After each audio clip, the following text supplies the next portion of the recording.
This is the Unapologetic Gentleman. I'm back.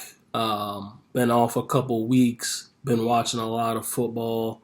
I had some statements and some things that I wanted to say, but I wanted to get a couple more games out of the way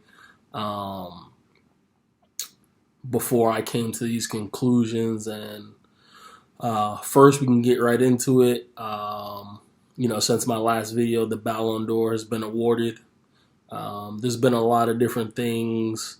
And first off, for me, there needs to just be more clarity about the Ballon d'Or. I see, the Ballon d'Or, is it the season? Is it the season in international tournaments? Is it the calendar year? And all these different things. And then the same problem I have with the NFL and the NBA. Is it the best player on the best team? Is it the person who wins the most trophies? Or is it simply who's the best player in the world? And I get it. Performances have to be taken into account. Statistics have to be taken into account. And I would say that there are some compelling arguments. And for 2020, there's no doubt Robert Lewandowski should have been the Ballon d'Or winner, should have the award. There's no excuse for that award not to have been given even virtually. So that's just a shamble. Absolutely ridiculous. I want to get that out the way. But if you look at the teammates that Messi had at Barcelona, if you look at his GA, which is a favorite statistic of people's, goals and assists, that he had in a team that was dead, frankly. And then outside of winning the World Cup, in my opinion, the Copa America is the hardest tournament to win. He led his team and was clearly the best player in the tournament. So I do believe that the Ballon d'Or was awarded correctly. I do believe that. That's just my opinion. I know there's shouts for other people. I know Lewandowski's numbers were ridiculous. I know Salah's numbers were ridiculous. There's some other shouts. I thought Benzema's been incredible. But again, this award seems to be given to people who have won trophies, won significant trophies, which is why Modric won it, I believe, in 2018. So with that being said, I believe the most significant trophy that was won outside of the Champions League was the Copa America. There was no deserving representatives from Chelsea. The fact that Jorginho was voted third best player in the world is criminal. He isn't the best player on Chelsea. He isn't the best player in Italy. I get they won the Euros. Wasn't the best player in that team. Wasn't the best player in Chelsea. He is a good player. He's a quality player. He's class. He's good at what he does. Never, ever, ever, ever, ever, ever, ever should Jorginho even be in the top 20 for a Ballon d'Or. You can't compare it to Modric. They're two type of players. Modric is levels above what Jorginho will ever touch, even at this age in his life. So there's no comparison there. I just wanted to get that out of the way. And I want to say, because I know, some people ask me, do you watch all the games? I do. I watch. Pretty much all I do on the weekends is watch football, and then I also catch Champion League games during the week.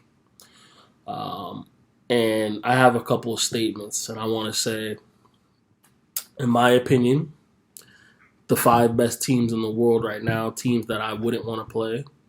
Manchester City, number 1.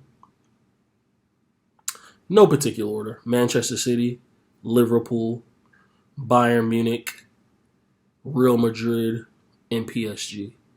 And I think Manchester City, in my opinion, is the best team in the world. The way that they play is undeniable. It's the best football in the world. It's the closest thing we've seen to that exceptional Barcelona team. football is undeniable. I would say that Bayern Munich have a squad, they have quality, they have an idea, they have an otherworldly center forward, they have world class players in other positions. Their coach is a quality coach. They're well organized, and the fact that they dominate their league will definitely help them in the Champions League because they can rotate players. Um, so, Bayern Munich. I would say Liverpool. Salah is in the form of his life. I think Van Dijk, who has been arguably the best center back the last couple of years, I think his form has dipped. I think that injury has slowed him down. I think Matip thus far has been a better center back than him. I think they have the best playmaker from the fullback position in their team in Trent Alexander-Arnold. I think their style of play is incredible. They know what they're supposed to do. Their midfield operates properly. I think they have a world-class defensive midfielder in Fabinho. They have Henderson, who knows what he's doing. Thiago could pick a pass from anywhere. And Mane's form has been up and down over the years, but when he's on it, he's one of the best left wingers in the world. My only concern for them is injuries. If Salah or Trent Alexander are out that team, they're not going to win the Champions League.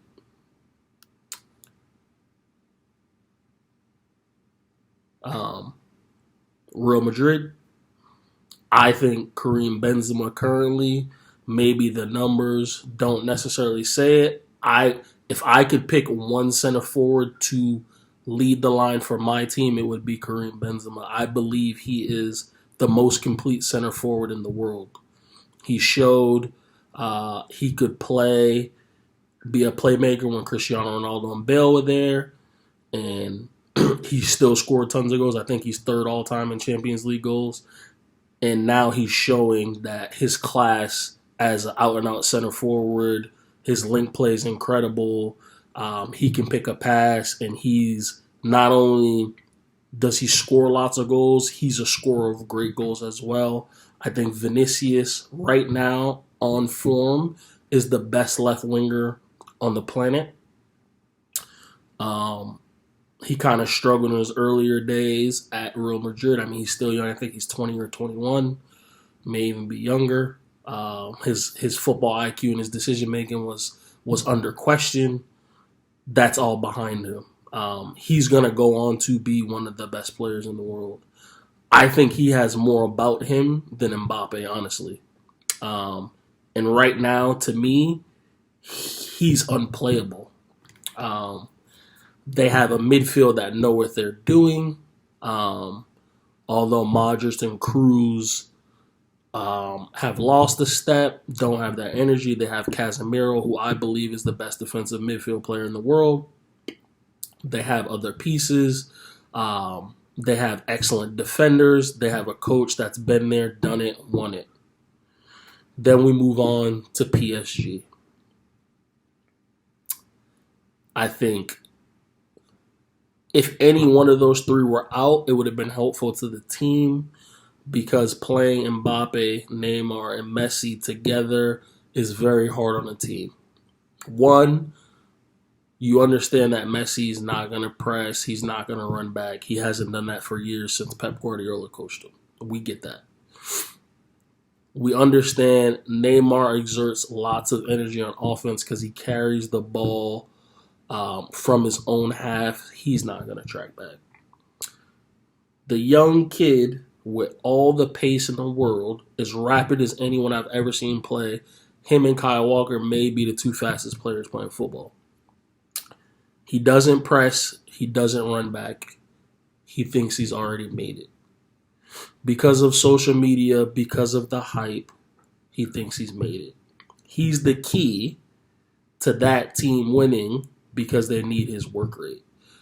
They have some decent center backs. I said Marquinhos, one of the 5 best center backs in the world.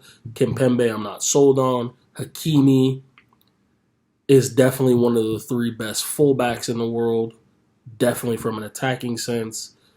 Their left side leaves much to be desired. I think Verratti has to be healthy, and they have to figure out how to get Wijnaldum playing the way Pochettino wants, because he brings legs that the front 3 don't want. Neymar is going to be out for a long period, so you can play a Di Maria, who's going to give you a little bit more work, and they got to get the midfield right. If they get the midfield right at the business end of the season, no one wants to play them because they have 2, in my opinion, Neymar is the most talented footballer in the world currently, regardless of form numbers, okay?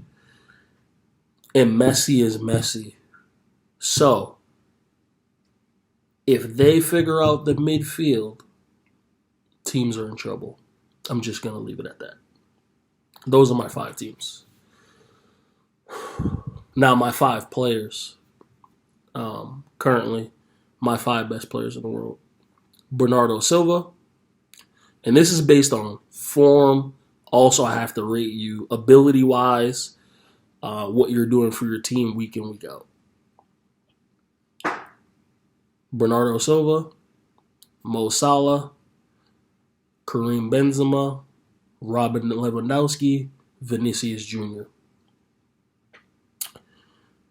And I would say, based on the performances that I've seen week in, week out, even when they don't score or assist, I know people are going to give me flack for this. I know Liverpool fans are going to be upset. Bernardo Silva, right now, at this moment, in current form, in my opinion, in a 90-minute performance on performance, is the best player in the world. He can play in the double pivot as a 6. He plays as an 8. He can play as a 10. He's played as a false 9. He can play on the left or the right wing. You can play him anywhere in Pep Guardiola's team, right? And the performance will be the same. Now, he's giving you more goals this season, so people are going to say, oh, yeah. But people forget that year that Kevin De Bruyne was out and they won the title and they beat Liverpool by a point.